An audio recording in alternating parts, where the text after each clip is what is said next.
Moving to a new town should have been a fresh start, but what happened next was beyond terrifying.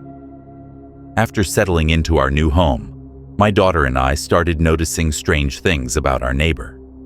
At first, she seemed like a friendly woman bringing baked goods, but soon, unsettling events unfolded. Threads on the fence, mysterious objects on our doorstep, and eerie feelings at night made me question everything. Was our neighbor hiding something darker? Join me as I share the chilling story of what happened when I discovered the truth behind my new neighbor. You won't believe what I uncovered. Subscribe for more horror stories and terrifying experiences. Leave a comment below if you've ever had a creepy encounter with a neighbor or felt watched. I didn't expect much when we moved to that little town. Honestly, I wasn't even sure why I chose it. Maybe because it was quiet, or maybe because I was tired of hearing my own thoughts bounce off the walls of the city. My daughter, Ellie, was the only thing that really mattered. The world had a way of throwing curveballs at you when you least expected it, and I figured the only way to dodge them was to leave everything behind. The house was a fixer-upper. It wasn't the worst place in the world, but it had its issues. Cracked windows, peeling paint, a roof that probably needed replacing yesterday. I figured we could make it work. Ellie was just 6, so she didn't care about the state of the place. She was more concerned with whether or not the yard had a tree big enough for her to climb. I didn't have the heart to tell her that I wasn't sure about the stability of the tree, but I kept quiet and smiled. It was the least I could do. The first thing I noticed about the neighborhood was how empty it felt. People lived here, but they didn't live here, if that makes any sense. Everyone was polite, sure, but there was this weird distance between us all, like we were all just waiting for something, but no one wanted to be the one to ask. The houses were too close together, the streets too narrow, and the air always felt a little too thick, like it was holding its breath. And then there was Mrs. Halloway. She lived next door, a small house with overgrown ivy creeping up the sides, a garden that looked like it hadn't been tended to in years. She was the first one to greet me when I stepped outside that first morning, holding a plate of cookies in her hands, like she had just baked them herself. I don't know why I didn't question it at the time. Maybe I was just tired from the move, or maybe I was desperate for some kind of normalcy. But there she was, smiling like she had been waiting for me to show up. She introduced herself like she had been planning this moment for months, and in a way, I guess she had. Mrs. Halloway had that kind of charm, the kind that made you feel like you had known her for years, even though you'd only just met. She didn't waste any time either. She started showing up every day, sometimes with more cookies, other times with pies, and once even with a jar of homemade jam. At first, I thought it was just the neighborly thing to do, but then I started to notice little things that didn't sit right with me. Like the way she would linger when she spoke to me, her eyes too focused, as if she was studying me. Or how she would always seem to appear at the strangest times, when I was outside fixing the fence or trimming the hedges, as though she was waiting for me to need her. And then there were the little things around the yard. It started with a thin, almost invisible thread tied to the fence. Something so small, I almost didn't notice it at first. I figured it was just some kind of weird coincidence. But then, the next day, there was an egg on the doorstep. Not cracked, not broken, just an egg, raw and slimy in the morning sun. I told myself it was probably just kids playing pranks. But then the shed snake skin appeared, coiled up and left in the corner, like it had been placed there on purpose. I couldn't explain it, but something felt off. At night, it got worse. I'd be lying in bed, listening to the silence, and it was like the house was holding its breath. I couldn't shake the feeling that someone was watching us. It wasn't the kind of feeling you get when you know someone's in the room with you. No, this was different. It was like someone was out there, just outside the window, standing in the shadows, waiting for the right moment to step into the light. Ellie, of course, never noticed. She was too young to understand, too wrapped up in her own little world. But I couldn't shake it. The feeling that we weren't alone, that someone or something was watching. I didn't want to be paranoid. I didn't want to be that guy. But the more I tried to ignore it, the worse it got. One night, I decided to do something about it.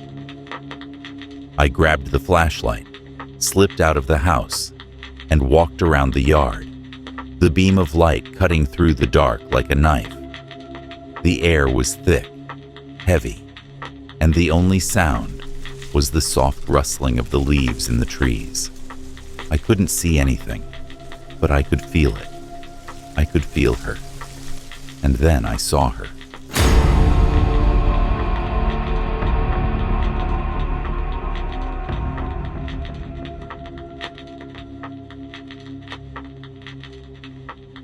Mrs. Halloway, standing at the edge of her yard, just beyond the fence, her face half hidden in the shadows. She didn't move, didn't say a word. She just stood there, watching me.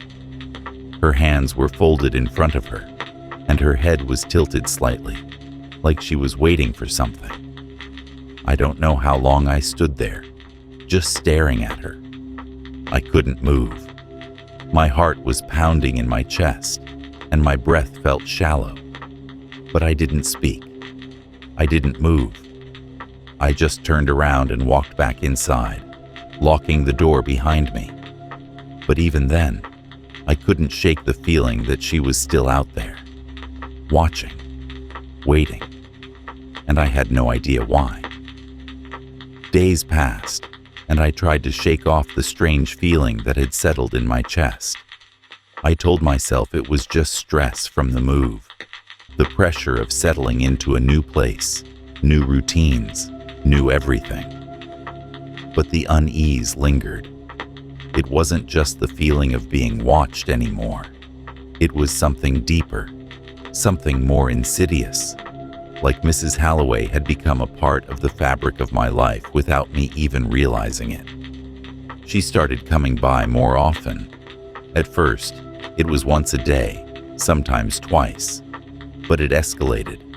She'd knock on the door unannounced, bringing a pie or a loaf of bread, something fresh from her kitchen, always warm and smelling like cinnamon and butter.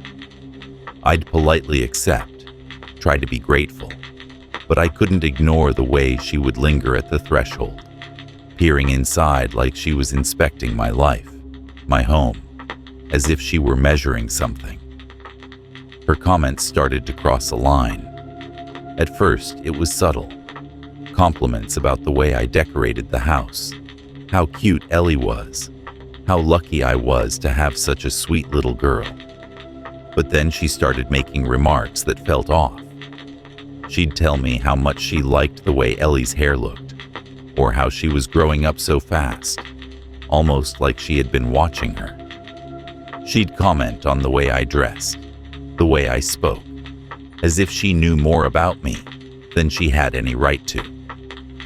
One day, she brought over a batch of cookies. Ellie had been playing in the yard, her face smeared with dirt, her hair a mess. She'd been playing in the tree again, probably the same one I had doubted for stability. But Ellie was stubborn. She wanted to climb, and she did.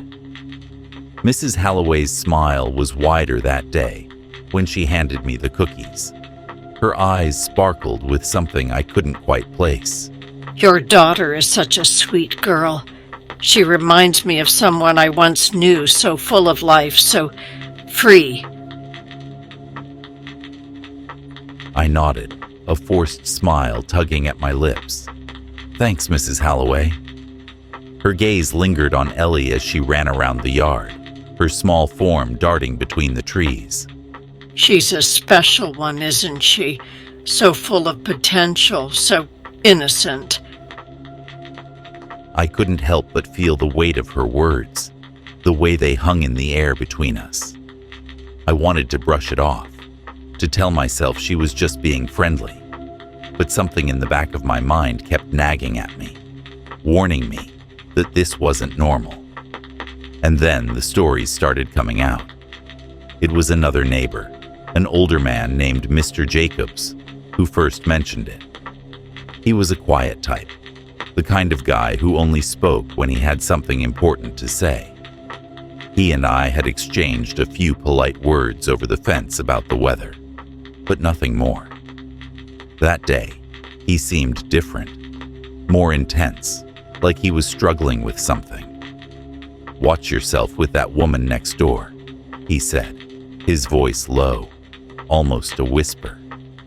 "She's not who she seems. You don't know what she's capable of." I was caught off guard. "What do you mean?" Mr. Jacobs glanced over his shoulder, making sure no one was listening, before leaning in closer. "She's been around for years, always moving in and out of places. She gets attached to people, gets too close, then, well, you'll see. I don't want to scare you, but just keep an eye on her.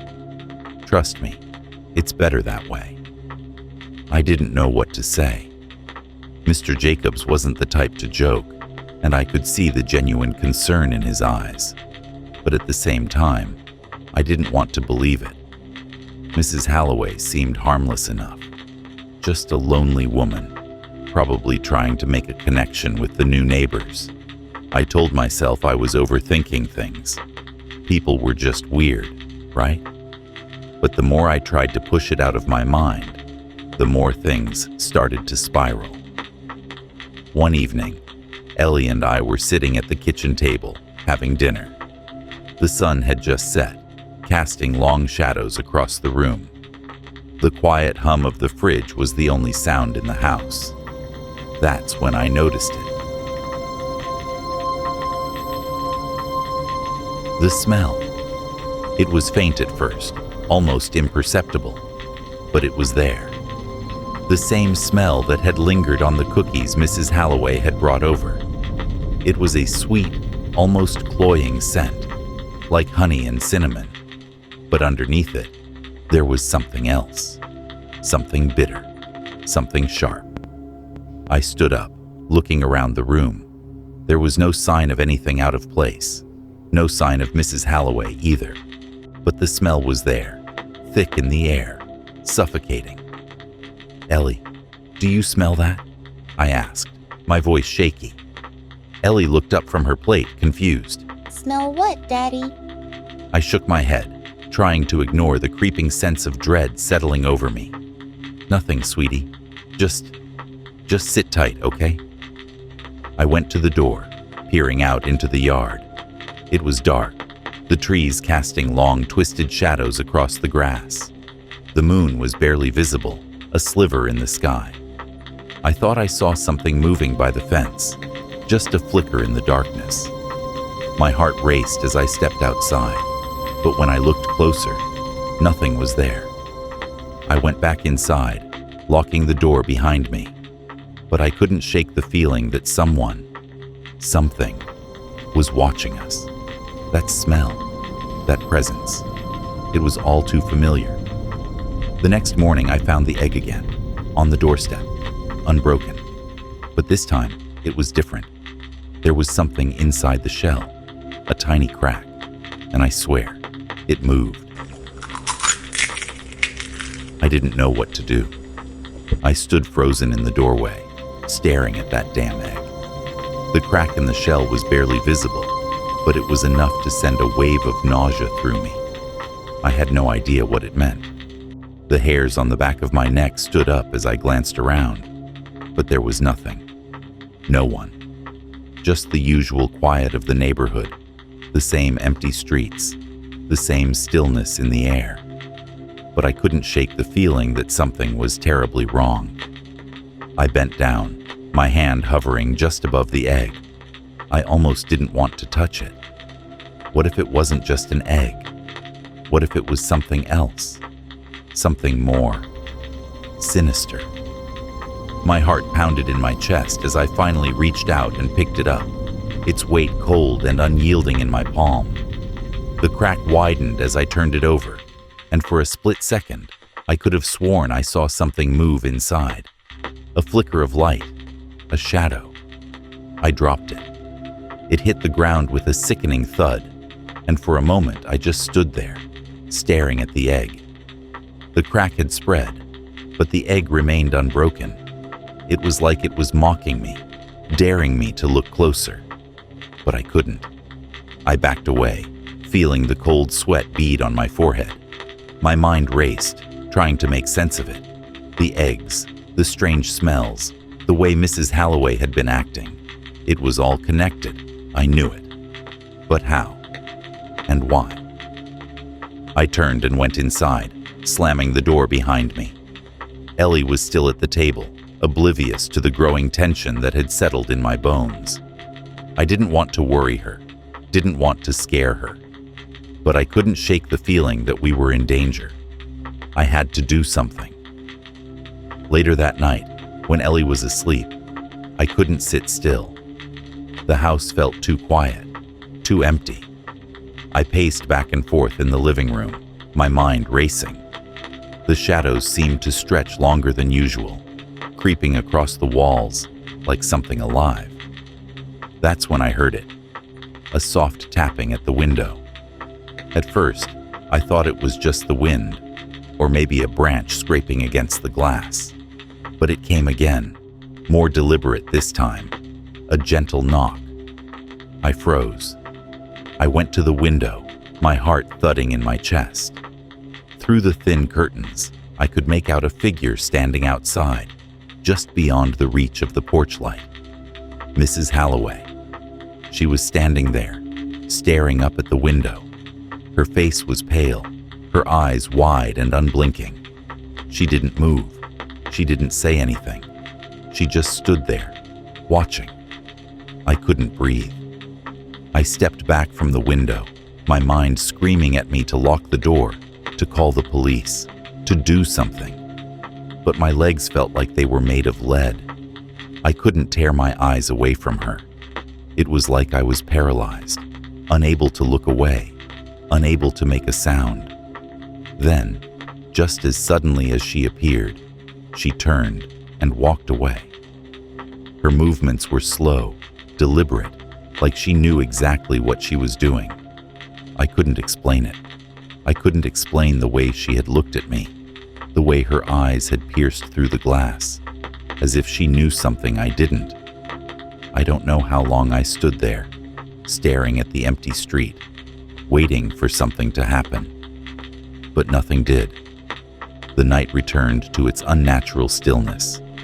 I locked the windows and doors, checked the locks twice, and finally, forced myself to go to bed. But sleep didn't come easily. Every time I closed my eyes, I saw her face, those pale, lifeless eyes staring at me through the glass. The next day, I couldn't bring myself to leave the house. I didn't want to face her. I didn't want to deal with whatever game she was playing.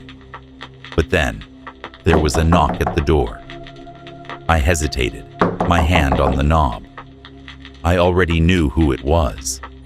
I could feel it in my gut, the same unease creeping up my spine. When I opened the door, there she was again, standing on the other side, holding a basket. Her smile was wide, too wide, her eyes glinting with something I couldn't quite place. "I brought you some fresh muffins," she said, her voice too sweet, too calm. "Thought you might need something to cheer you up." I wanted to refuse, to tell her to leave us alone, but I couldn't. I felt like I was caught in her web, unable to escape. "Thank you," I muttered, taking the basket from her. I couldn't even look her in the eye. I just wanted her to leave, but she didn't. She stood there, staring at me, her smile never faltering. "I do hope you're both settling in well," she said, her tone dripping with something I couldn't identify. "It's such a lovely neighborhood. I'm sure you'll both be very happy here." I nodded, forcing a smile. "We're doing fine, thanks." She didn't move, didn't say anything else. She just stood there, waiting, watching. Finally, I stepped back, closing the door gently. As I did, I caught a glimpse of her eyes through the crack. She was still staring at me, watching me through the small space, her face as blank as a mask. I slammed the door shut, feeling my pulse race. My hands were shaking as I set the basket on the kitchen counter. I didn't know what to make of it anymore. I had tried to ignore it. I had tried to tell myself it was just my imagination, that I was overreacting. But deep down, I knew. I knew something was wrong with Mrs. Halloway, and I knew she wasn't going to stop until she got what she wanted. The question was, what did she want? The next few days passed in a haze, a blur of tension that seemed to settle into the very walls of the house.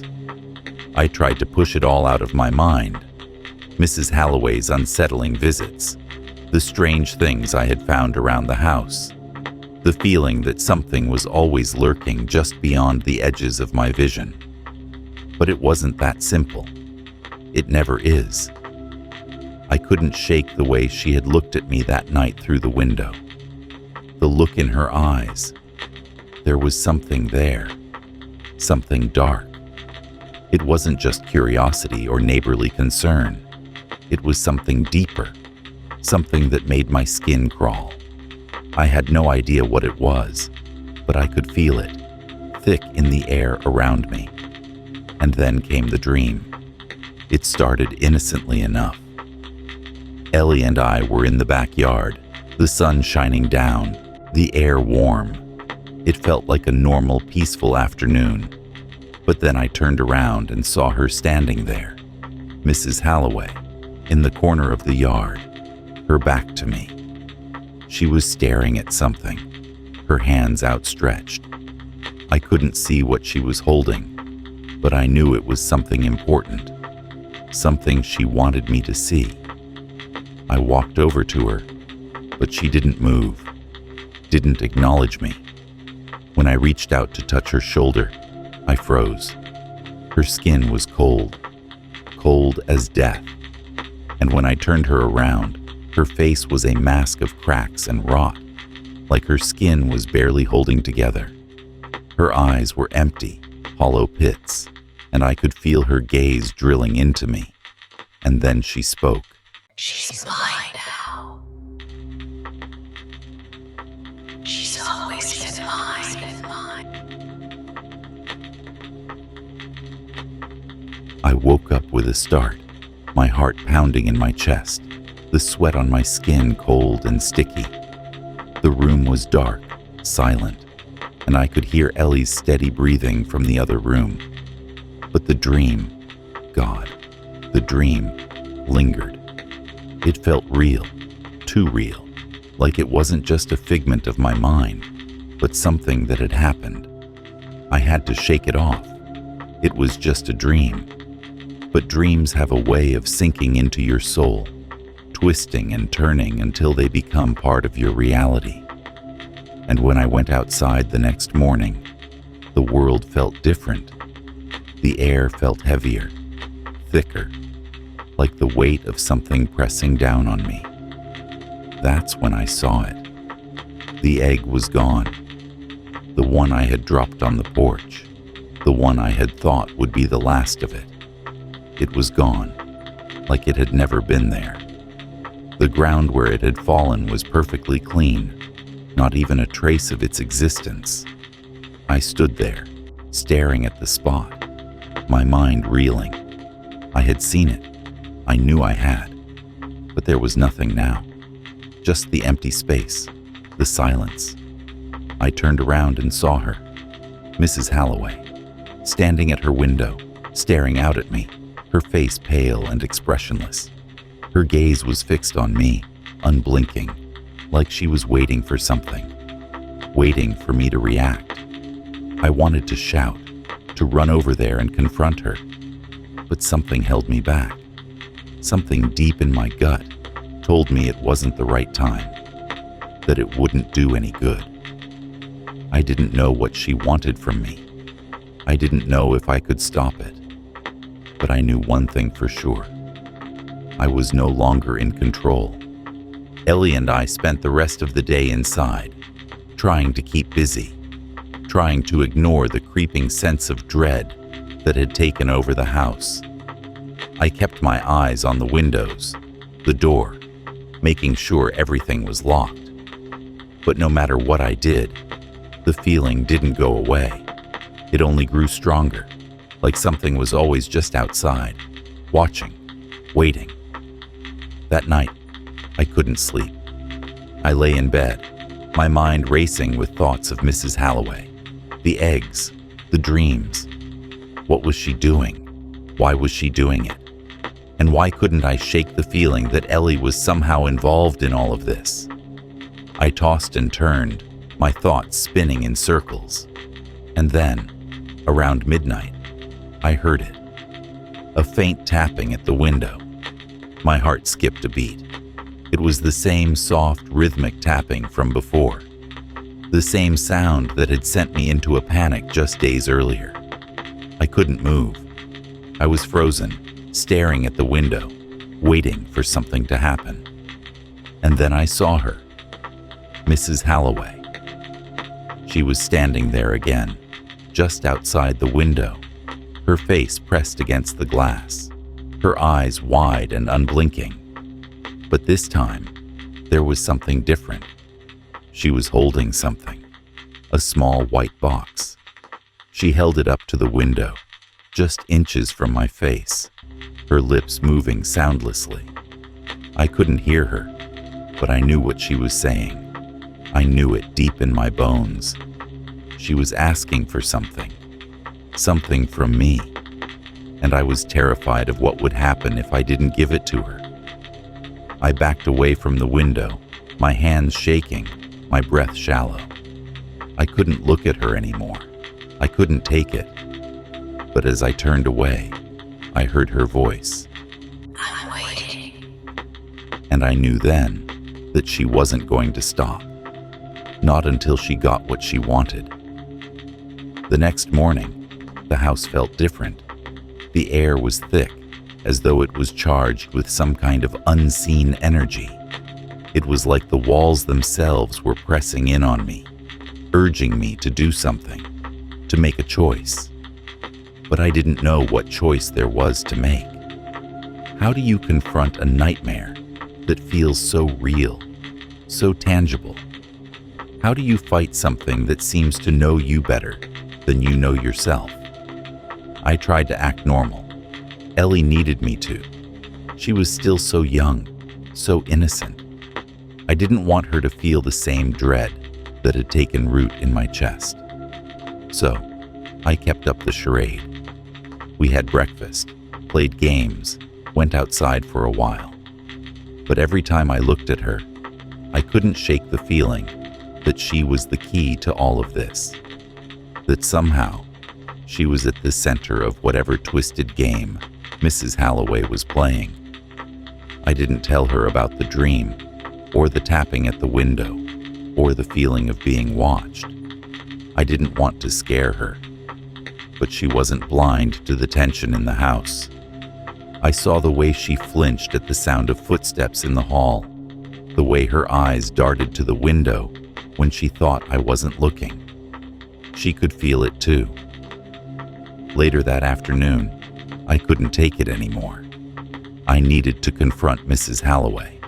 I needed to ask her what the hell was going on, what she wanted from us. I couldn't let this go on any longer. I grabbed my jacket and headed for her house. My hands were clammy, my mind racing.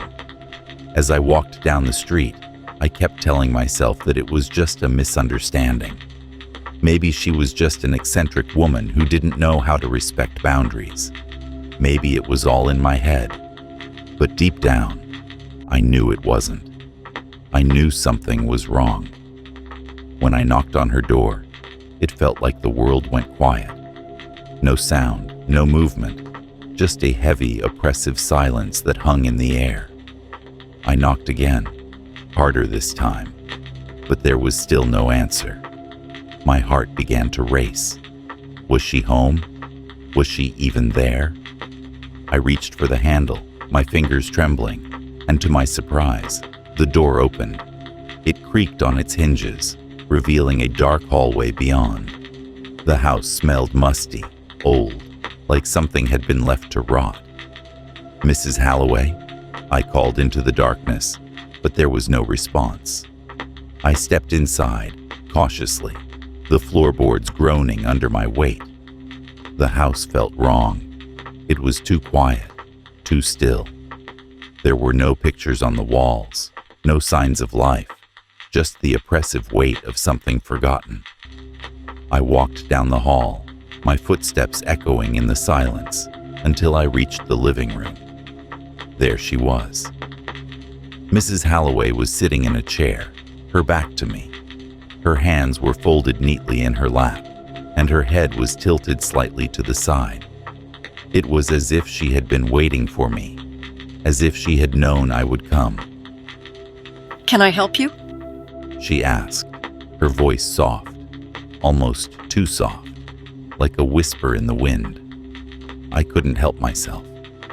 I stepped forward, my voice shaking with a mixture of fear and anger. "What do you want from us? Why are you doing this?" She didn't respond at first. She just stared at me, her eyes unfocused, as if she was looking through me rather than at me.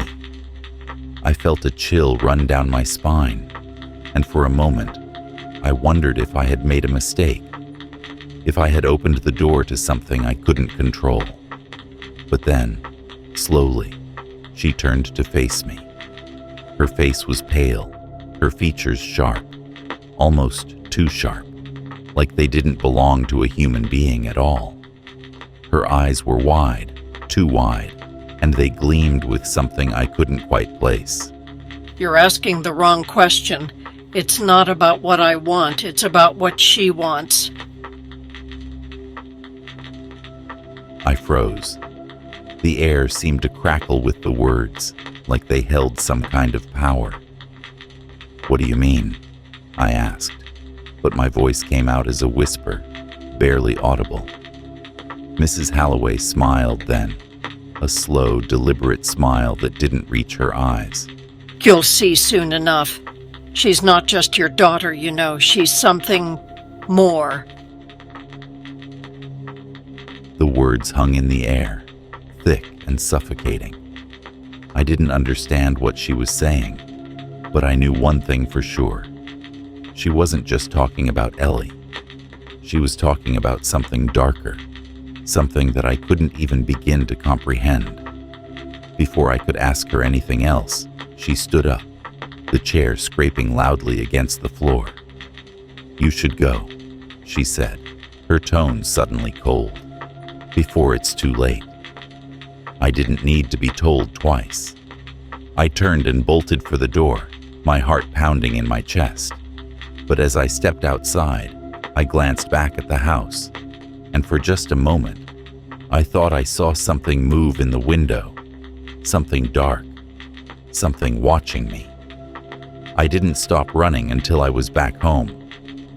Ellie was in the living room, sitting quietly, her eyes glued to the television. She didn't seem to notice my frantic entrance, but I could see the change in her. She wasn't the same little girl I had brought here. There was something in her eyes, something older, something aware. I didn't know what to do. I didn't know who to trust. Mrs. Halloway's words echoed in my mind, her cryptic warnings, her insinuations about Ellie. Was she right? Was there something about my daughter that I didn't know? Something I couldn't see? And if there was, what was I supposed to do about it? That night, I couldn't sleep. Every creak of the house, every shift of the floorboards, every whisper of wind outside had me on edge. But it wasn't just the house that kept me awake. It was Ellie. She had fallen asleep on the couch, but there was something in the way she lay there, so still, so silent. It wasn't natural. I kept thinking about Mrs. Halloway's smile, the way her eyes gleamed with that unspoken knowledge. She knew something I didn't, and I was starting to fear that I might never be able to stop it. I spent the rest of the night pacing. The silence in the house was oppressive, thick like the air before a storm. Ellie slept soundly on the couch, but I couldn't stop my mind from racing. Mrs. Halloway's cryptic words looped in my head, gnawing at me like an itch I couldn't scratch. She's not just your daughter, you know. She's something more. What did that mean? What was she trying to say? I couldn't make sense of it. My eyes flickered over to Ellie every few seconds, as though checking to see if she was still the same little girl. I wanted to reach out and shake her, to wake her from whatever spell I felt like she was under, but I couldn't bring myself to do it. What if it was true? What if she was changing, becoming something else? I didn't want to think about it, but I couldn't stop myself. The more I thought, the more the pieces seemed to fit together. The strange occurrences, the way Mrs. Halloway had appeared in our lives so suddenly, the bizarre gifts, and the odd behavior. Was all of it connected? Had I brought us here to this town only to walk straight into a nightmare? I looked over at Ellie again. Her face was peaceful in sleep, but I noticed something strange. Her hands were clenched tightly into fists, the knuckles white, as though she were holding on to something invisible, something dangerous. My heart thudded in my chest, and I had to force myself to look away. I couldn't let fear take hold. Not yet. I needed to find out what was really going on. The next day, I tried to keep things normal. I went about the usual routine, made breakfast, helped Ellie get ready for school, did the laundry. But everything felt wrong. The house felt wrong. It wasn't just the house either. It was the whole town. The air was heavy with something I couldn't put my finger on. The streets were quiet, unnervingly so, and the few people I saw walking around didn't seem to notice anything out of place. But I did. I could feel it, deep in my bones. I couldn't focus. My thoughts kept drifting back to Mrs. Halloway and her strange, cryptic words. I couldn't shake the feeling that I was being watched. Everywhere I went, there was that sensation, like someone's eyes were on me, following me. I kept looking over my shoulder, but no one was there. It didn't make sense. I needed answers. I went back to Mrs. Halloway's house, determined to get some kind of explanation, to force her to tell me what was really going on. But when I knocked on her door again, there was no answer. I tried the handle, and to my surprise, it turned. The door creaked open on its own, and I stepped inside. The house was even darker than I remembered. The air was stale, and there was a faint smell of something rotten, something decaying. I called out for Mrs. Halloway, but there was no response. I walked through the house, each step feeling like I was moving deeper into something I didn't understand. The walls seemed to close in around me, and I had the distinct feeling that I wasn't alone. I finally made my way to the back of the house, to the kitchen. There, sitting at the table, was a plate of baked goods, cookies, brownies, and a loaf of bread, all perfectly arranged as if she had been expecting me. I didn't touch them. Not this time. The air felt thick with something, like a pressure building in the room. I couldn't explain it, but it felt like something was about to happen. Something terrible. I turned around to leave, but before I could make it to the door, I heard a voice behind me. "You shouldn't have come back." I froze. It was Mrs. Halloway's voice, but it sounded different this time. There was an edge to it, a coldness that sent a shiver down my spine. I turned slowly, and there she was, standing in the doorway. Her expression was no longer warm or welcoming. It was cold, hard, and filled with something I couldn't name. "You're too late," she said, her voice barely above a whisper. "You've already brought her into the fold. She's ours now." I stepped back, my heart racing. "What are you talking about?" I demanded, but my voice cracked. I could feel my breath catch in my throat, and I had to fight to keep my composure. Mrs. Halloway smiled, but it wasn't a friendly smile. It was sharp, cruel, and twisted. "You'll see soon enough. She's not just a little girl, you know. She's the key to everything. The way she's always been, always will be. You've only just begun to realize it." I didn't know what to say. I didn't know what to think. The fear inside me was growing, swelling, until it felt like I was suffocating. And then, just as quickly as it had started, she was gone. I stood there, in the silence of her house, trying to make sense of what had just happened. My mind was racing, but the more I thought about it, the more it all seemed to fall into place. Ellie. She was the key. But what did that mean? What was she really? What had Mrs. Halloway meant by the fold?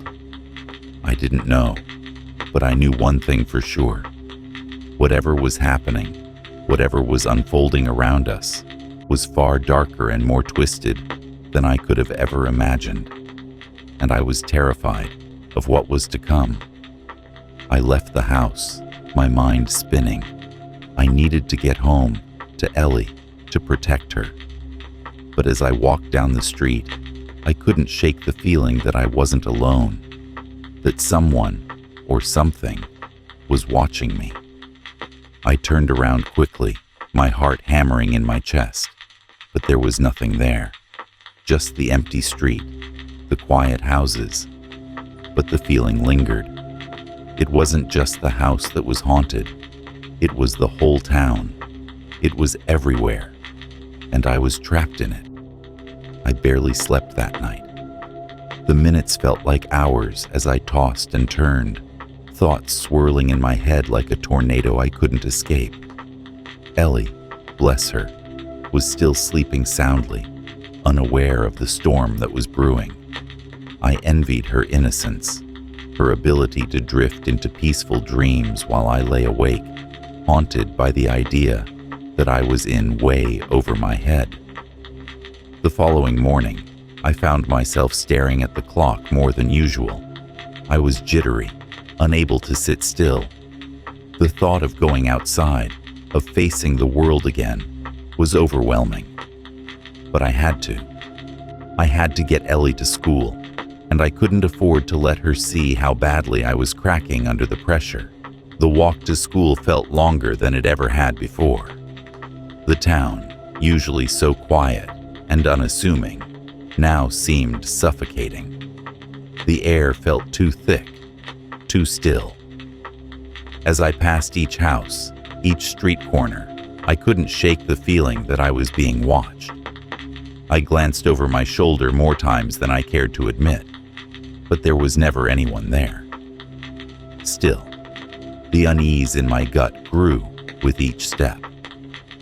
When I dropped Ellie off at school, I found myself standing in the parking lot, staring at the building, as though something was calling to me from within. I couldn't explain it, but the more I stood there, the more I felt like I needed to stay, to watch over her. What was going on with me? I took a deep breath and forced myself to walk away. I couldn't let my fear take over. I couldn't let this town win. I spent the next few hours trying to gather information. I talked to a few of the locals, asking casual questions about the town, trying to keep my cool. No one seemed to notice anything unusual. The town was normal, boring even. But as I spoke to people, I couldn't shake the feeling that they were all hiding something. Their smiles seemed a little too tight, their eyes a little too careful. When I got home, I checked on Ellie again. She was still at school, thank God. I needed time to think, to put the pieces together. I was missing something. I knew it. Mrs. Halloway's cryptic words echoed in my mind. She was the key, she had said. She was the one who had brought Ellie into this, who had dragged us into whatever this was. But how? Why? I had to know more about Mrs. Halloway. I walked back to her house, my heart pounding in my chest. I had to know what she was hiding. I couldn't keep living in the dark, not when it came to my daughter's safety. When I arrived, the door was open again, just like last time. I stepped inside, my nerves on edge. The house felt colder than before, like the temperature had dropped several degrees in the last few hours. I called out, but there was no answer. I moved through the house, my footsteps barely making a sound on the wooden floors. The silence was oppressive, and it felt like the walls were closing in around me. I reached the back of the house again, to the kitchen where I had found the plate of baked goods earlier. This time, there was no plate, no cookies, no brownies. But something else caught my eye, something that sent a chill straight down my spine. A small wooden box, placed neatly in the center of the table. I hadn't seen it before, and it wasn't something I had ever noticed during my previous visits. I approached it slowly, my hands trembling as I reached out to touch it. The moment my fingers brushed against the box, a strange sensation washed over me. It was like a wave of cold energy, a shiver that ran up my spine and settled in the pit of my stomach. I pulled my hand back, heart racing. I shouldn't have touched it, but it was too late. The lid of the box creaked open on its own, and I took a step back, holding my breath. Inside was a small bundle of cloth, wrapped tightly and tied with a piece of twine. My fingers hovered over it, but I didn't want to open it. Not really. But curiosity got the better of me. I had to know. I untied the twine carefully, my hands shaking. The cloth fell away, revealing something that made my blood run cold. It was a doll. Not just any doll, though. This one was old, worn, its eyes black and lifeless, its body stitched together with crude, uneven threads. It looked like something out of a nightmare, something that didn't belong in the real world. I stared at it, feeling a sense of dread welling up inside me. This wasn't just a doll, it was a message. And then, from somewhere deep within the house, I heard a sound. A low, guttural noise, like something scraping against the walls.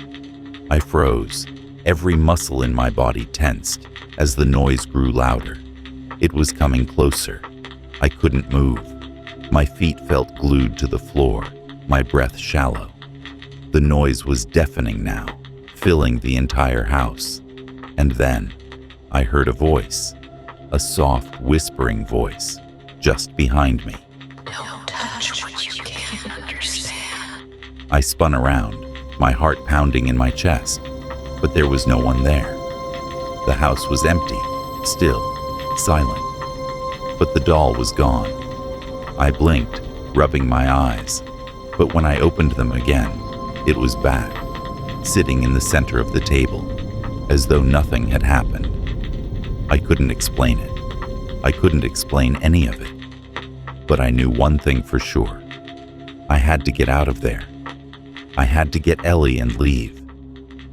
Now I ran back to the front door, but as I reached for the handle, something stopped me.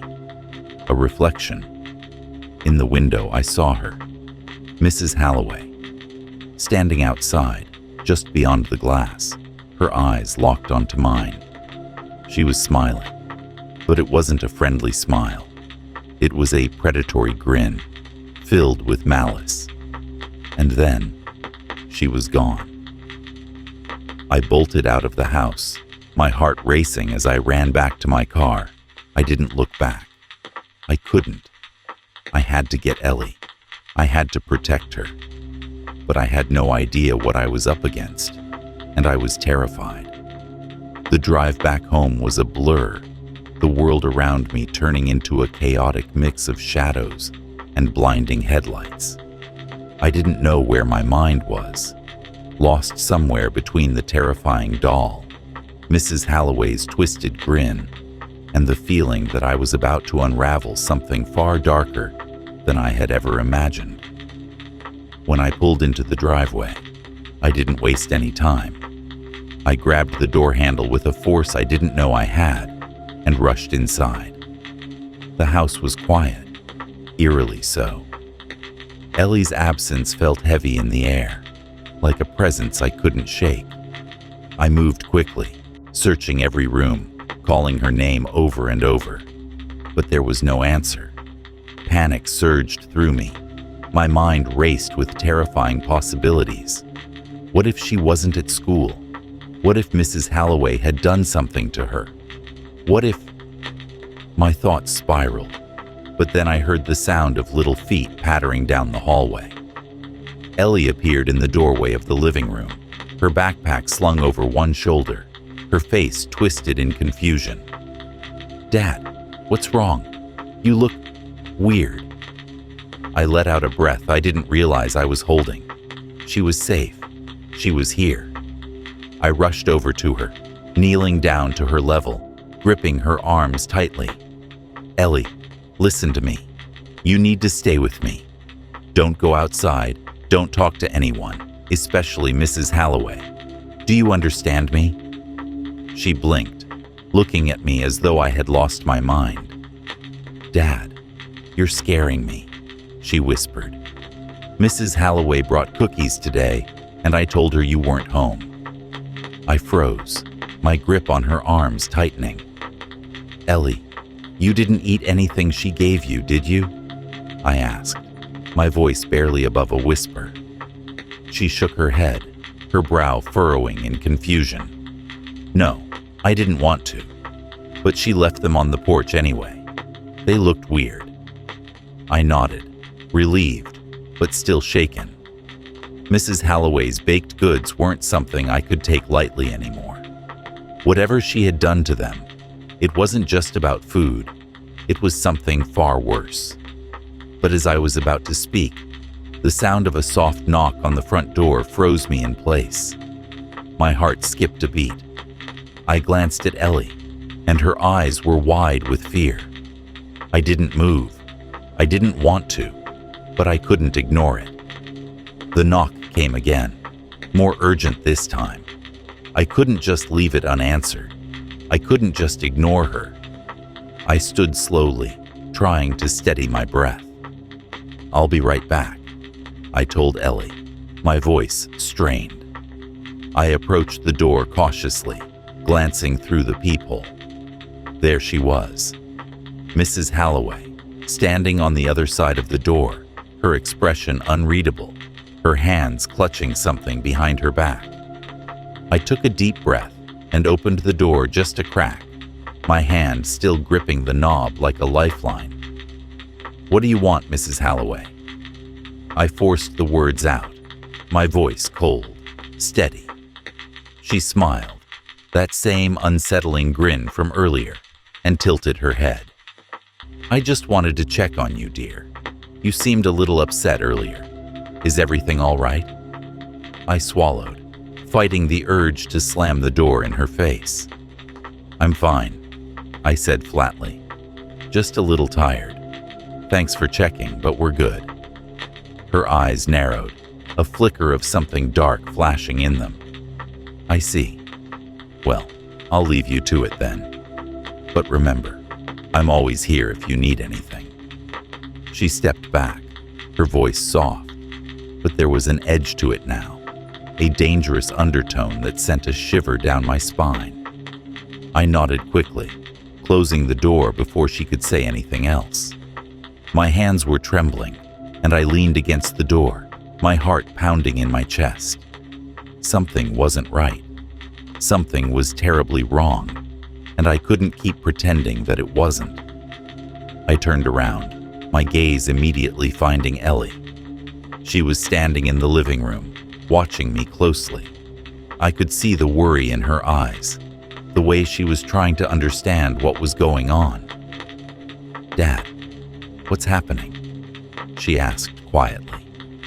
I swallowed hard. I couldn't lie to her anymore. I couldn't keep hiding the truth, not when things were getting so out of hand. "Ellie, I don't know," I said, my voice breaking slightly. "But I'm going to protect you.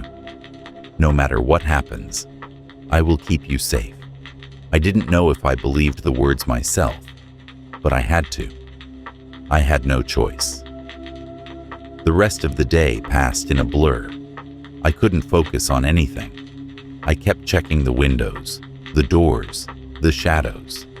It was like the house itself had become a trap, and I was stuck in it. By the time the sun set, I knew I had to do something. I couldn't just wait for things to escalate. I had to confront Mrs. Halloway again. I had to find out what she wanted, what she had planned. And so, with my heart heavy in my chest, I left the house, heading straight for hers. I wasn't going to let her control me anymore. I wasn't going to let her control my daughter. I knocked on her door. This time, I wasn't going to run away. The door creaked open, and there she was, standing in the doorway with that smile that made my skin crawl. "I knew you'd come back," she said softly, her voice almost affectionate.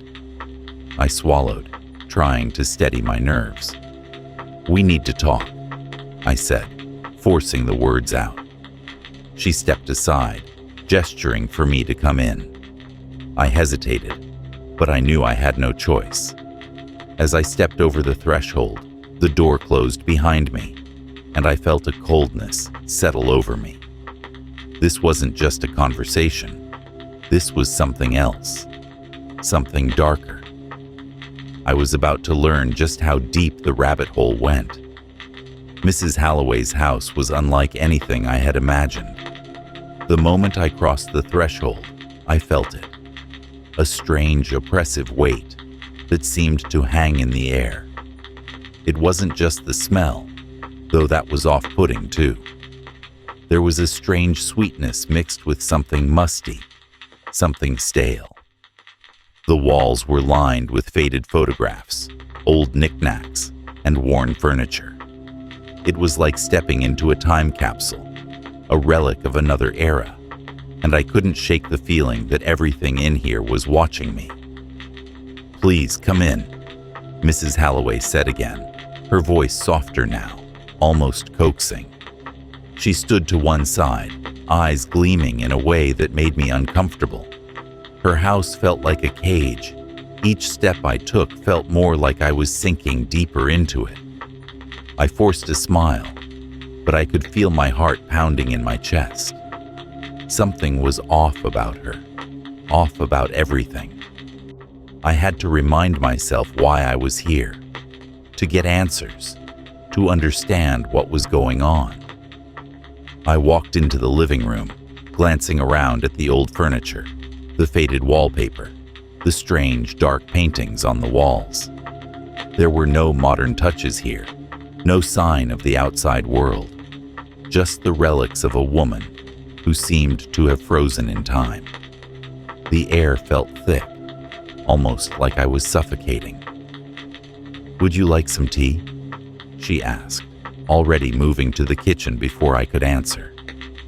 "No, thank you," I said, though my throat felt dry. "I think we need to talk about something else." She stopped in her tracks, her back still to me, and I saw her stiffen. I could feel her eyes on me, even though she wasn't looking directly at me. She knew what I was about to say. I could tell by the way her posture shifted, the way her hands twitched. "What's wrong, dear?" Her voice was sweet, but there was something lurking beneath it, something that didn't belong. I cleared my throat, forcing myself to speak, even as my body screamed at me to leave. "I think you need to explain what you're doing, Mrs. Halloway. You've been too kind, too involved in our lives." She turned slowly, her expression unreadable. "Kind? I'm just being a good neighbor. Is that so wrong?" My heart thudded in my chest. "It's not that. It's everything else. The gifts, the visits, and now the cookies. Cookies?" she interrupted, her voice turning sharp. "You didn't like the cookies?" She stepped closer, and I felt a chill run down my spine.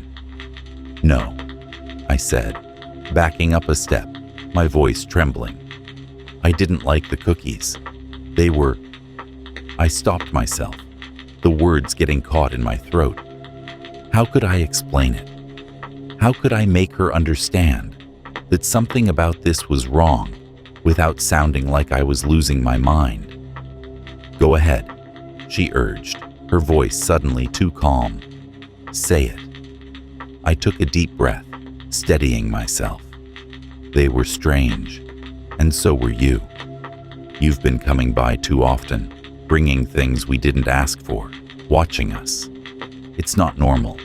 It's not healthy." Her lips curled into a smile, but it wasn't a friendly smile. It was something else, something colder, more sinister. "You think I'm strange? You think I'm unhealthy?" She laughed softly, the sound echoing through the room, like the creak of an old door. "I'm not the one who's been watching," she continued, her voice dropping to a whisper. "You've been watching me. You've been following me.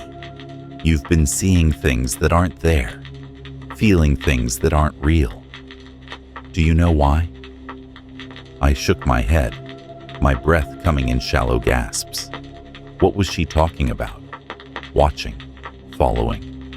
She was the one who had been intruding into our lives. She was the one who had been giving us the food, the gifts, the constant attention. "No," I said, more to myself than to her. "No, I haven't been watching you. I've been trying to protect my daughter from you. You've been doing this to us. You don't understand, do you?" She interrupted again, stepping closer. "You're part of it now. You've opened the door. And once that door is open, you can't close it. You can't walk away from what you've seen, what you've tasted." Her words hit me like a punch to the gut. I took a step back, suddenly dizzy. The walls seemed to close in on me, the room growing smaller, suffocating. The images from earlier, the hallucinations, the twisted faces in the windows, the feeling of being watched, flashed through my mind, too vivid to ignore. I didn't do anything," I whispered, the fear creeping up my spine like a slow, relentless crawl. "I didn't ask for this." "Oh, but you did," she said softly, her voice dripping with a twisted sweetness. "You and your little girl. You both asked for it the moment you moved into this house." I froze. Her words struck deep, and for a moment, I didn't know how to respond. "How?" I asked, my voice barely above a whisper.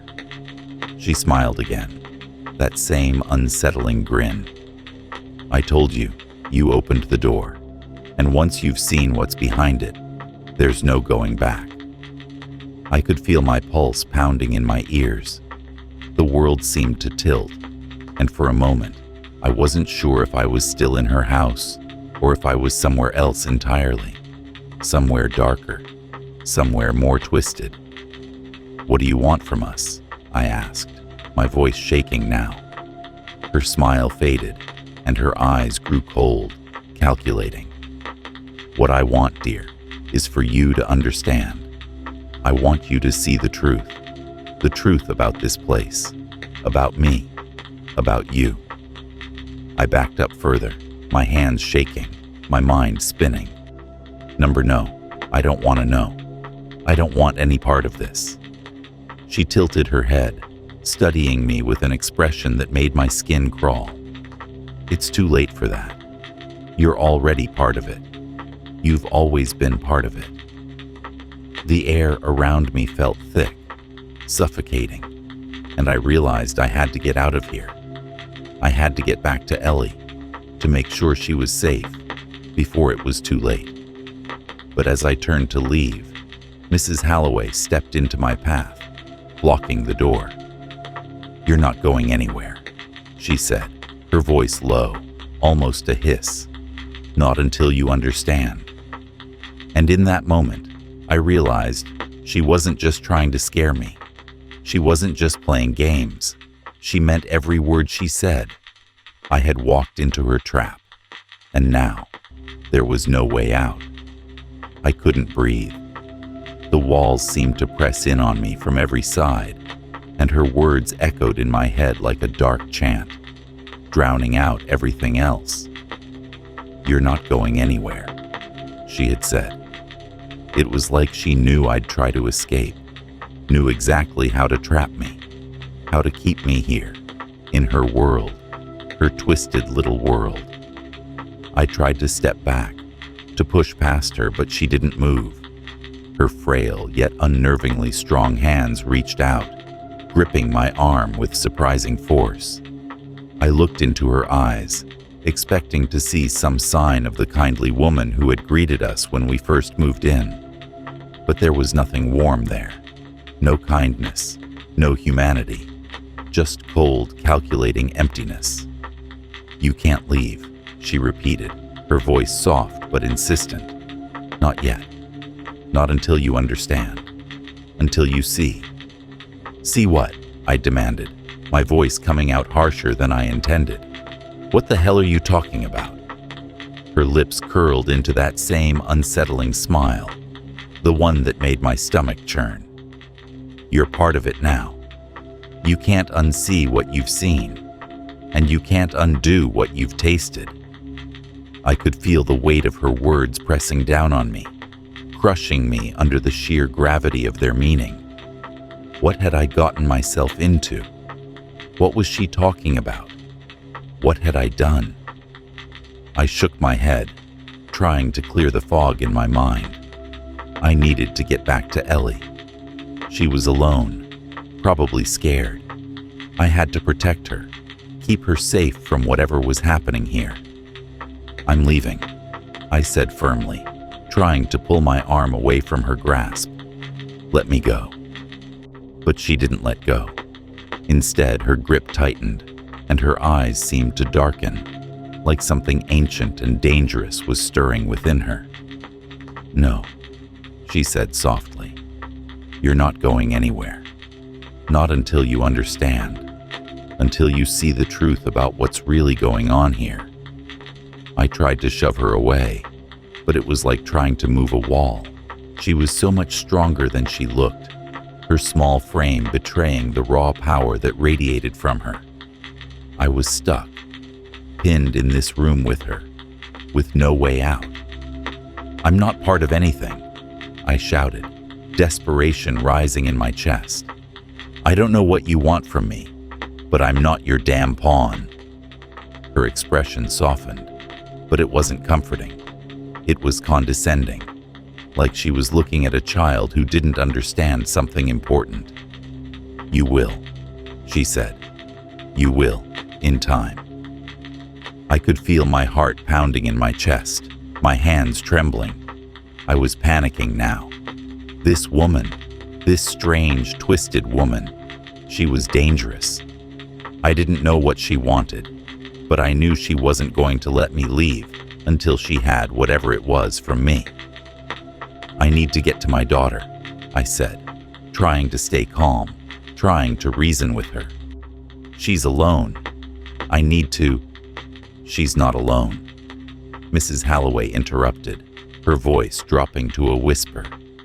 She's never been alone. She's always been with us. My blood ran cold. I felt like the floor had dropped out from under me. What do you mean? What are you saying? She's part of it too, Mrs. Halloway said, her voice almost reverent now. She's been marked, just like you, just like everyone who comes here. I backed away from her, my head spinning. Marked? What the hell are you talking about? You're insane. Mrs. Halloway's smile never wavered. She didn't seem angry, just calm, too calm. It's not insanity, dear. It's reality. And you've stepped into it, you and your little girl. I could feel the air growing thicker, like the room was closing in on me. I had to get out. I had to get to Ellie. I had to protect her, keep her safe from whatever this woman was planning. Please, I said, my voice cracking. Please let me go. I don't know what you want from me, but I'll do anything. Just let me go. But Mrs. Halloway only shook her head slowly, her eyes never leaving mine. You don't understand. You can't leave until you understand, until you see the truth. You'll stay here, with us, until you do. And that was when I realized there was no leaving, no escape. This was it. Whatever was happening here, whatever dark force had taken root in this place, it wasn't going to let me go. It wasn't going to let Ellie go. We were trapped, caught in a web of lies and madness that we could never break free from. I felt my knees go weak, and for a moment, I thought I might collapse. But then something else happened. A cold chill ran down my spine, and the air around me seemed to shift. The lights flickered, and the room grew even darker. I heard something. No, someone. Whispering in the corners of my mind, words that didn't make sense, but felt too real to ignore. Do you hear it? Mrs. Halloway asked, her voice low, almost soothing. It's here, the truth. Can you hear it now? I could feel it, a presence in the room with us, something that had always been there, watching, waiting. And in that moment, I understood. The truth wasn't just in her house. It wasn't just in her words. The truth was something darker, something that stretched back far beyond this town, beyond this house, beyond anything I could ever comprehend. And then, as if on cue, I heard a faint cry, soft, distant, but unmistakable. Ellie. I bolted for the door, but Mrs. Halloway was already there, blocking my path, her eyes wide, her smile never fading. You can't leave, not yet, she said, her voice dripping with something that made my skin crawl. You'll see her soon enough. But first, you have to understand. I didn't know what she meant, but I didn't care anymore. All that mattered was Ellie. I had to get to her, had to make sure she was safe, no matter what it took, no matter the cost. But as I reached for the door again, I realized something. The handle wouldn't turn. The door wouldn't open. I was trapped. Trapped in her world, in her house, with nowhere to go. And in the back of my mind, I knew there was no escaping this. There was no escaping her. The door wouldn't budge. I pulled on the handle again, harder this time, but it was like it was sealed shut. It felt as though the house itself was holding me in place, keeping me trapped, forcing me to face whatever nightmare Mrs. Halloway had planned for me. My breath quickened, and panic surged in my chest. Ellie's cries echoed in my ears, a constant reminder of what was at stake. I had to get to her. I turned back to face Mrs. Halloway. Her smile was no longer the polite, unsettling one it had been before. Now it was wide, stretched almost unnaturally, and her eyes glinted with something darker, something ancient. I could see it now, the madness behind her carefully constructed facade. She wasn't just some lonely woman who wanted companionship. She wasn't just a neighbor trying to be kind. No, she was something else, something much more dangerous. "You're not going anywhere," she repeated, her voice still soft, but now carrying a cold metallic edge. "Not yet." I took a step back, my heart hammering in my chest. "What the hell do you want from me?" My voice cracked, raw with fear and frustration. "What do you want with my daughter?" Her gaze flickered briefly to the corner of the room, as though considering something, and then she looked back at me, her expression softening again. But this time, there was a cruel edge to it. "I don't want anything from you, not really," she said. "I just want you to see, to understand what's happening here, what has always happened here." The words sent a chill down my spine. What was she talking about? What was this place? And why was she so obsessed with me and Ellie? I wanted to scream, to demand answers, but something stopped me. The air was thick now, heavier than before, like it was suffocating me. My chest felt tight, and the room seemed to shrink with every passing second. I turned back to the door, my mind racing. There had to be another way out. I couldn't let her control me, couldn't let her trap me in this nightmare. I had to get to Ellie. But as I reached for the door again, a low, guttural growl came from somewhere deep in the house, a sound that made my blood run cold. Mrs. Halloway didn't flinch. She didn't seem surprised. She simply nodded, as if this was all part of the plan. "You'll meet him soon enough," she said softly, almost fondly. "He's been waiting for you." The words hit me like a punch to the gut. "Who?" I managed to choke out, my throat dry. "Who's been waiting for me?" Her smile grew even wider, impossibly so. "You'll see. Soon enough." I couldn't take it anymore. I had to get out. I couldn't let her do whatever it was she was planning. I had to find Ellie, and I had to get us out of here no matter the cost. I lunged at the door again, my body fueled by desperation. But this time, something happened. A strange, unnatural force slammed into me, knocking me back, sending me sprawling to the floor. My head hit the ground hard, and for a moment, everything went black. When I came to, I was lying on the cold, hard floor of the living room. The room was silent, the only sound the soft hum of the house itself, like it was alive, breathing, watching me. My head throbbed, and I could taste blood in my mouth. I pushed myself up, disoriented, and looked around. Mrs. Halloway was gone. The door was still closed, but the lock had turned, and it swung open on its own. It was like she had never been there at all. I staggered to my feet, my heart racing in my chest. Was it a trick? Was this all some kind of twisted game she was playing? I didn't care anymore. I had to get to Ellie. I ran through the house, calling her name, my voice echoing through the empty rooms. But there was no answer.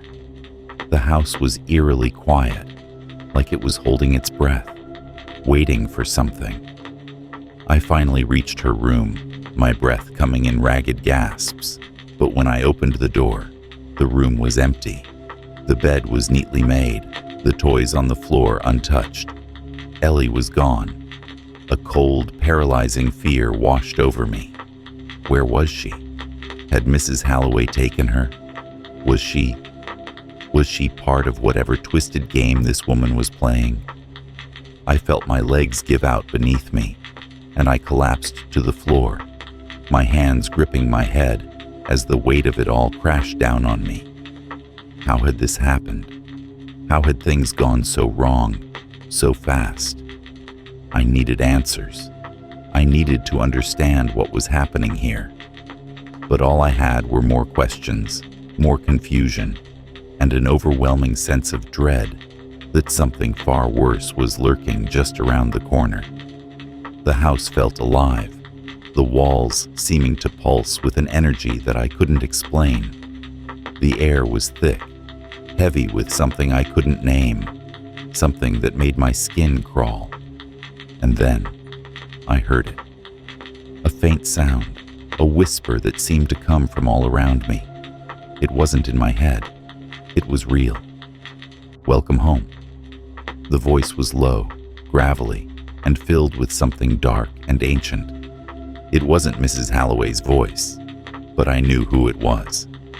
It was the thing she had been talking about, the thing that had been waiting for me. I scrambled to my feet, panic setting in. I had to get out.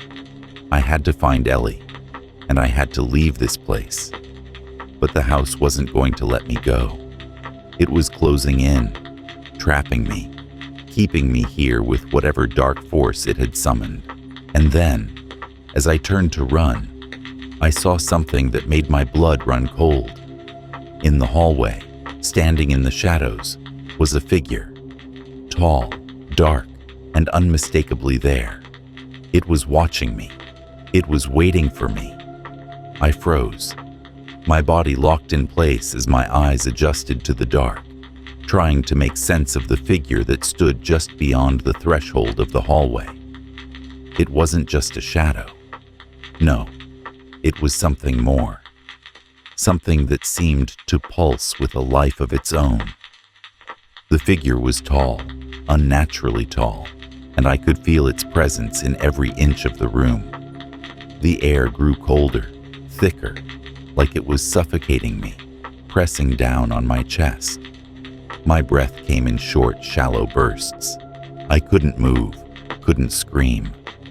The figure just stood there, its silhouette barely distinguishable from the darkness that surrounded it. But I could feel it. I could feel its eyes on me, piercing through the darkness, watching me like prey. I didn't dare take a step closer. I didn't want to know what it wanted.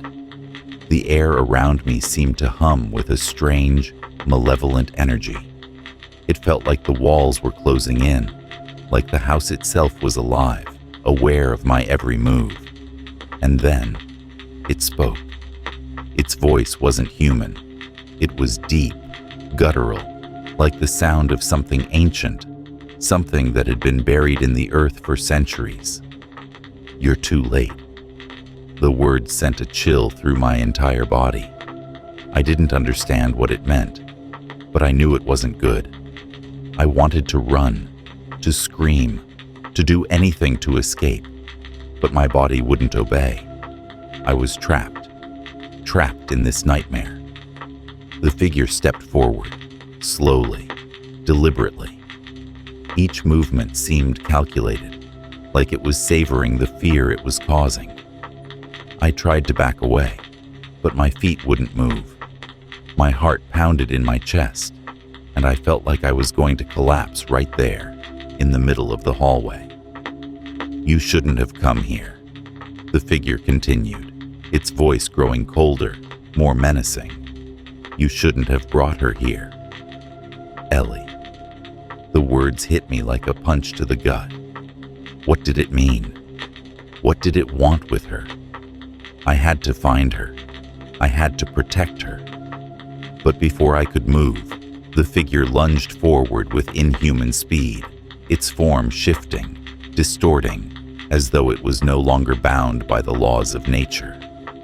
I screamed, stumbling backward, my hands reaching out in a desperate attempt to ward it off. But then, as suddenly as it had appeared, it stopped. The figure stood there, watching me with cold, empty eyes, and I could feel its gaze piercing through me, reading my every thought. It knew my fear, knew my desperation, and it reveled in it.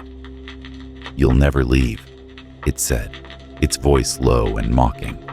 "Not with her here, not with what she's become." The words twisted in my mind, a sickening realization creeping over me. What had Ellie become? What had Mrs. Halloway done to her? I had to find her. I had to make sure she was okay. But the figure didn't let me move. It blocked the hallway, standing in my way like a wall of darkness. I was trapped, with nowhere to go. "You don't understand," the figure continued, its voice softer now, almost pitying. "You never did. You were always just a pawn in this game." I shook my head, trying to make sense of the words. "What game?" I demanded, my voice hoarse. "What the hell are you talking about?" The figure's smile was the last thing I saw before everything went black. I woke up in a cold sweat, gasping for air. My heart was racing, and my body was drenched in sweat. The room was silent, but I could still feel the presence of something, someone, watching me. The shadows in the corners seemed to stretch and twist, as if alive, moving with an intent I couldn't comprehend. It had been a dream, a nightmare, but it felt too real, too vivid. I could still hear the voice in my head, echoing through my thoughts, repeating those chilling words over and over again. "You'll never leave. Not with her here. Not with what she's become." I shot up from the bed, looking around the room in a panic. My eyes searched for any sign of movement, any trace of the figure, but everything was still, quiet, normal. But it didn't feel normal. Nothing felt normal anymore. I stood up, my legs shaky beneath me, and walked to the door. I had to find Ellie. I had to make sure she was okay. She had to be okay. The fear was overwhelming, but I pushed it down, focusing on the task at hand. I opened the door and stepped into the hallway, my senses on high alert. The house was eerily silent, but there was a weight in the air, a tension that hadn't been there before. It felt like the walls were closing in again, like something was lurking just out of sight. I moved cautiously down the hallway, my footsteps echoing in the stillness. As I approached Ellie's room, I could hear her soft breathing from inside. My heart eased slightly at the sound. She was still there, still safe. But when I opened the door, I froze. The room was empty. The bed was neatly made, the toys scattered across the floor just as they had been before. But Ellie was nowhere to be found. Panic surged through me again, and I rushed to the window, throwing it open to look outside. But there was no sign of her, no trace of her anywhere. The house was quiet, too quiet. And then I heard it. A faint sound, like footsteps moving just out of reach. It was coming from downstairs. I swallowed hard, my throat dry, and made my way down the stairs, each step feeling heavier than the last. My mind raced with questions, with fears I couldn't fully understand. What had happened to Ellie? Where was she? I reached the bottom of the stairs, and that's when I saw it. On the floor, just outside the living room, was a trail of something dark and sticky. It looked like blood, but there was something off about it. It didn't seem real. It wasn't right. I followed the trail, my heart pounding in my chest, and as I rounded the corner into the living room, I saw her. Ellie was standing there, in the center of the room, staring at me with wide, unblinking eyes. Her face was pale, almost lifeless, and her expression was blank, as if she was lost in some kind of trance. And then, in the silence, I heard it again. A voice, soft and cold, whispering from the shadows. "She's mine now." I stood frozen in the doorway, my mind scrambling for some explanation, some way to make sense of what I was seeing. Ellie, my little girl, was standing there, motionless, her wide eyes locked onto mine, with a gaze that sent chills down my spine. She wasn't blinking. She wasn't even breathing, at least not in the way she should be. There was something wrong, something deeply wrong with her. My heart raced, the pulse in my ears deafening as I slowly took a step forward. The air felt thick, heavy, like the very room itself was holding its breath. The shadows in the corners of the room seemed to shift, undulating as if they were alive. I had to get to her. I had to shake her, to wake her up from whatever nightmare she was trapped in. But every step I took felt like wading through molasses, as if the house itself was pushing back against me, unwilling to let me get any closer. I called her name, my voice hoarse, barely a whisper. "Ellie, Ellie baby, what's wrong?" But she didn't respond. She just stood there, her eyes empty, as if I weren't even in the room. The silence between us grew, thick and suffocating. I could feel the walls closing in, pressing in from all sides, the air growing colder with every passing second. I wanted to reach out to her, but something told me that I shouldn't. It was as if a force was warning me, urging me to stay back, to keep my distance. I tried again, my voice shaking now. "Ellie, please, talk to me." And then, just as I thought my heart might explode from the tension, she blinked. Once. Twice. The hollow expression on her face didn't change, but there was a flicker of recognition, of awareness. A brief moment where she seemed to return to herself. My relief was short-lived. Without a word, she slowly lifted her hand, pointing to the far corner of the room, toward the dark shadows where the walls met. My eyes followed her finger, but I saw nothing at first. Only the dim outlines of the furniture, the eerie quiet of the house that felt more like a tomb than a home.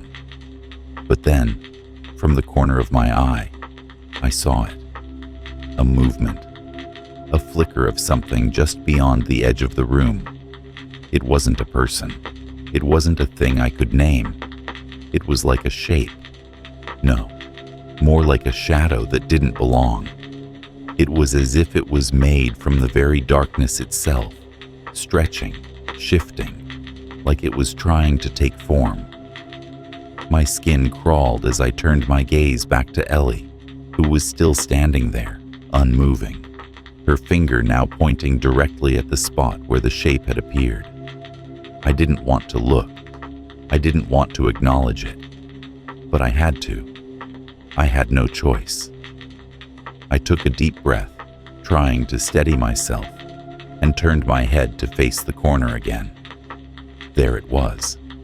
The shape, no longer just a flicker, but a solid, twisted mass of blackness that seemed to writhe and pulse, as if it were breathing. The shadows were thick around it, but there was something about it, something in the way it shifted, that made my stomach churn. It was wrong. Everything about it was wrong. I stepped back, instinctively reaching for Ellie, but she didn't react. She didn't flinch, didn't move, as if she couldn't even see what I was seeing. My hand brushed against her arm, cold and stiff, but she didn't respond. It was as if she wasn't really there. I looked back at the corner. The shape had begun to form, stretching outward like it was trying to pull itself into the room. I felt my legs weaken beneath me, my breath catching in my throat. What was it? What the hell was happening? The air grew heavier, colder. The shape seemed to solidify into something more tangible, a dark, formless mass that seemed to be made of shadows and fear. And then, just as quickly as it had appeared, it stopped moving. The room fell into an oppressive silence. The only sound, the soft, rhythmic breathing of my daughter beside me. I felt a wave of dizziness crash over me. I needed to leave. I needed to get out of that house before whatever that thing was, whatever that shape was, could do whatever it wanted with us. But the door, the only way out, was on the other side of the room, between me and that thing. I turned back to Ellie, my heart pounding in my chest. She was still staring at the corner, her hand now hanging limp at her side, her eyes empty once again. My mind screamed at me to snap her out of it, to get her away from whatever was happening to her. But how? Suddenly, I heard a sound, a low, guttural hum, like a distant growl, rising from the darkness in the corner. I turned my head slowly, my eyes locking onto the shape. The hum grew louder, and then, suddenly, something reached out from the mass of shadows. A hand, pale and bony, with fingers long and twisted, emerged from the darkness. It reached for Ellie. I didn't think. I didn't hesitate. I lunged forward, grabbing Ellie by the shoulders and yanking her away from the corner, pulling her into my arms, as if I could shield her from whatever this thing was. Her body was stiff, unresponsive, but I didn't care. I had to protect her. I had to get her out of here. But the hand followed. It slithered across the floor, inching closer with an unnatural speed, its fingers scraping against the wood, leaving behind a trail of darkness that seemed to consume everything it touched. I could feel it. I could feel the presence of that hand, its coldness seeping into my skin, and it made my stomach turn. I backed away, my legs trembling, and for the first time in what felt like forever, I turned and ran. I ran down the hallway, clutching Ellie tightly to my chest, the sound of the dark thing's pursuit growing louder behind me. It was close, too close. I didn't dare look back. I couldn't. I just had to get us out of there. I reached the front door, my hands shaking as I fumbled with the handle, trying to unlock it. But the door wouldn't budge. It was as if the house itself was holding us captive, unwilling to let us leave. I pulled harder, panic rising in my chest, but it wouldn't open. The hum from the shadows grew louder, more frantic, as if the thing was closing in on us. And then, just as I thought I couldn't take it anymore, the door gave way. I pushed it open, spilling out into the night air, gasping for breath. I didn't stop. I didn't look back. I ran. I ran until my legs burned, until the darkness seemed to swallow everything around me. I didn't know where I was going. I didn't care. All I knew was that I had to keep running. And as I ran, I couldn't shake the feeling that the thing was still behind us, that it was waiting for the right moment to strike. It wasn't over. It was never over. And whatever it was, whatever it wanted, it was never going to let us go. The night was endless. The cold, bitter wind seemed to push against me with every step, as though the world itself was trying to stop me from escaping. But I couldn't stop. I couldn't slow down. I just had to keep moving, keep running, until I was sure we were safe. I don't know how long I ran. Hours, maybe. I couldn't feel my legs anymore. My breath came in ragged gasps, the air so cold it burned my lungs. Ellie was silent in my arms, her small body limp against me. She hadn't spoken a word since we'd fled the house, and I didn't know if she even recognized me anymore. Her face was pale, her eyes empty, like she wasn't really there. We reached the edge of town, and I finally stopped, my legs giving out beneath me. I collapsed to the ground, still clutching Ellie to my chest, too exhausted to think, too terrified to care. I didn't know where to go, where to turn. I couldn't go back to that house, not after everything that had happened. The streets were empty, silent, and for a brief moment, I thought I could hear the soft hum again, like something was watching us, following us. I quickly dismissed the thought. My mind was playing tricks on me. The darkness had a way of doing that, of distorting everything until nothing was real anymore. I took Ellie to the nearest diner, a small rundown place that seemed to have seen better days. I couldn't explain what had happened, not to anyone. How could I? How could I even begin to tell anyone that I'd seen things that weren't there, that Ellie had seen them too, or that we'd been chased by something I couldn't even describe? They'd think I was crazy.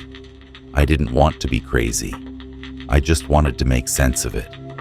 I wanted to know what had happened, why it had happened, and if we'd ever be safe again. The woman, the neighbor. I knew she had something to do with it. I couldn't prove it, but I could feel it in my bones. She'd been too kind, too interested in Ellie. There had to be something more to her. I should have never let her in. I should have never let her get so close. The worst part was that I couldn't remember everything clearly. It was like my mind was hiding pieces of the puzzle, locking them away, so I couldn't see the full picture. And Ellie. I couldn't get the image of her out of my head, her eyes wide and unblinking, staring at that corner. Was she still the same little girl? Was she changed? I spent days, maybe weeks, trying to put everything back together, but nothing made sense. Every time I tried to focus on what had happened, the memories slipped through my fingers, like trying to hold on to water. I would wake up in the middle of the night, drenched in sweat, my heart pounding, sure that the shadows were closing in on me again. That thing, whatever it was still out there, waiting. And then, just as I thought I might lose my mind, the neighbor disappeared. Completely. No sign of her, no trace. Her house was empty, just as mine had been. The windows were boarded up, the door locked. The whole place felt abandoned, forgotten. I thought that was the end of it, that maybe, just maybe, I could finally breathe again. But I couldn't shake the feeling that something was wrong. Something was still lurking in the shadows, just beyond my reach. Ellie. She wasn't the same. She didn't talk much anymore. Her eyes had lost their spark. It was like she was looking for something, waiting for something. And every now and then, when I thought she was asleep, I would hear her whispering in the dark. Not to me, not to anyone, just whispering. I never asked her what she was saying. I couldn't bring myself to. The worst part, the thing that kept me awake at night, the thought that gnawed at my insides, was the question that never left my mind. What if it wasn't over? What if the neighbor hadn't really gone away? What if she was still watching us, waiting for the right moment to strike again? I couldn't answer that question. I didn't want to, because deep down, I knew the truth. It wasn't over, and whatever was coming for us, whatever had taken hold of Ellie, whatever that thing in the shadows was, it was only just beginning. The last few days have been quiet, Too quiet. I've been trying to keep things normal for Ellie, to keep her safe. But I know it's not over. I can feel it in the air, thick and oppressive, like a storm waiting to break. Every creak in the floorboards, every flicker of the lights makes my heart race. I've stopped sleeping, stopped eating, stopped pretending that everything's okay. Because I know. The neighbor didn't just disappear. She's still out there somewhere. And when she comes back, I won't be ready. Neither will Ellie. And maybe, just maybe, she's already inside the house again, watching, waiting.